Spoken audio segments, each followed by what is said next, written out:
लेकिन स्टॉप ये स्टॉप की संख्या कम पड़ने लगी, रिक्शा वाले रोड से मिलने लगे, वाहन चाके वाले आने लगे, फोटो डर जो थी वो स्टॉप होनी बंद, तो वो स्टॉप होनी बंद थी तो उसकी चालू करनी तो वापस चले गए, पुलिस के वहाँ चलेंगे।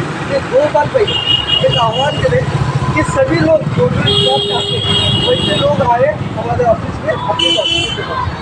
110 स्टॉप के लोग अपने डॉक्यूमेंट जमा किए। अलहमदुलिल्लाह 2 साल लगे हमको, 2 साल लगे, लेकिन अलहमदुलिल्लाह आखिर का अजीब भाषण।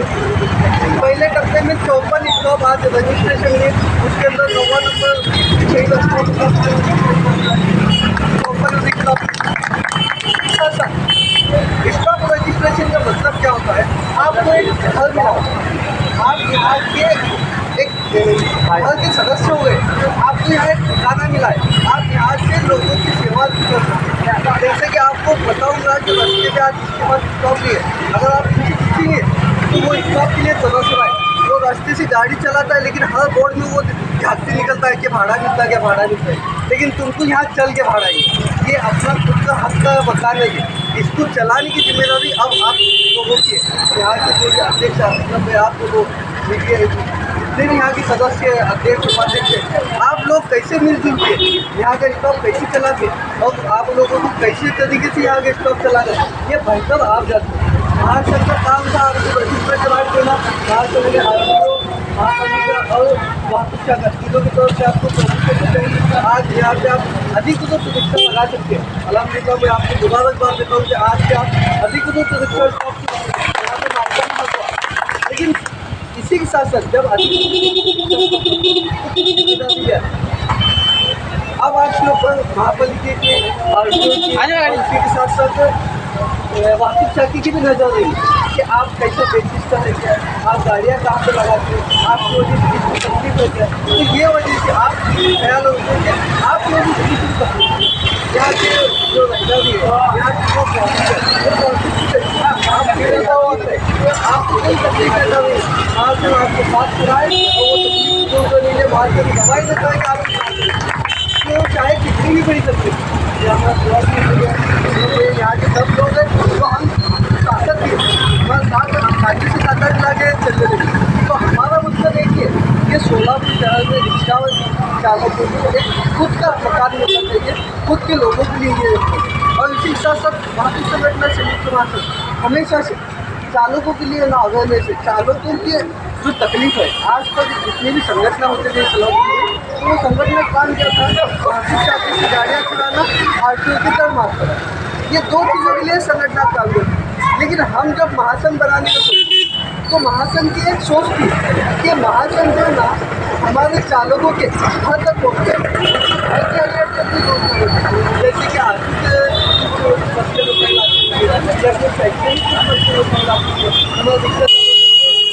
दवा करने की इनको हल कर नहीं ले और दूसरा क्यों भाई इनको हल करने के लिए महासंघ क्या करे, तो इसलिए महासंघ ने सबसे पहला एक कदम आगे बढ़ा काम किया, वो है महासंघ दिनव्याजी सोसाइटी।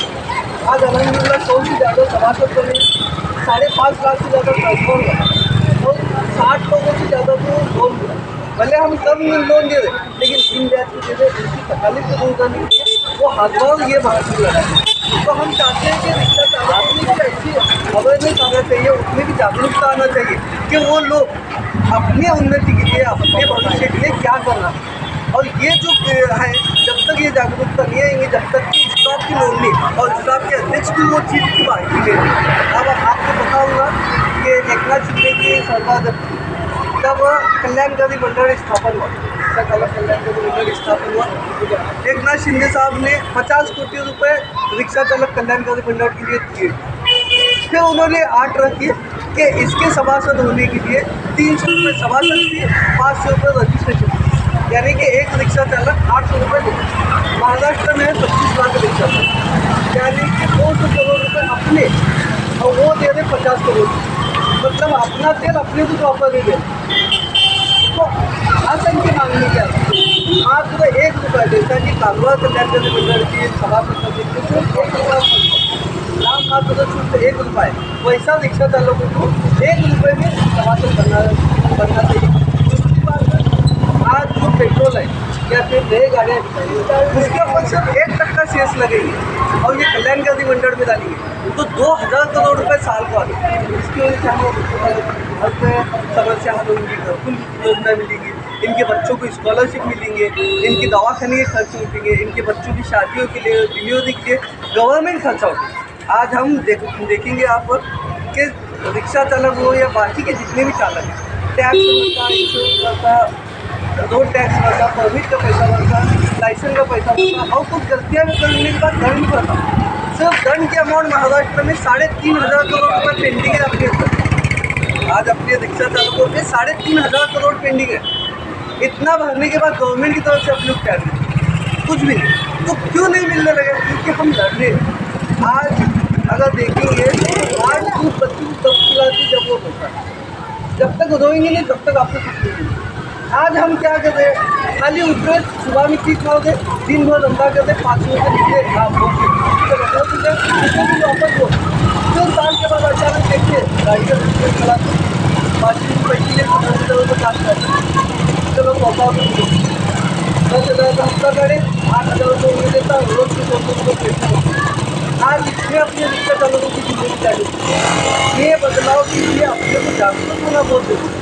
अपने को अपने महासंघ जब भी आंदोलन करता, महासंघ जब भी आपको सुधारना तो आपका वक्त बहुत इम्पोर्टेंट है। जब तक आप वक्त नहीं दिए तब तक आपको आपका हक नहीं मिलेगा, और हक मिलने के लिए सबसे पहली बात आपके हक क्या है ये आपको बताऊंगा। लेकिन आज क्या है, अपने हक क्या है अपने कुछ पता नहीं। अपन बोलते अपना बालकान कामगार एक सुबह में 9 बजे जाता, शाम में 6 बजे लेके लेकिन पानी लेता, खत्म और धो के घर का गवर्नमेंट को उसका कुछ लेना देना नहीं है। फिर उसको साल को भाड़े में से स्कूल के बच्चों को स्कॉलरशिप मिलती, दवाखाने का पैसा मिलता, उनके डिलीवरी का पैसा मिलता, शादी का पैसा मिलता, इंतकाल होने के बाद 5 लाख रुपये का बीमा मिलता, कुछ नहीं देते। आज अपनी सब कुछ देगा, अपने को क्यों नहीं मिलती?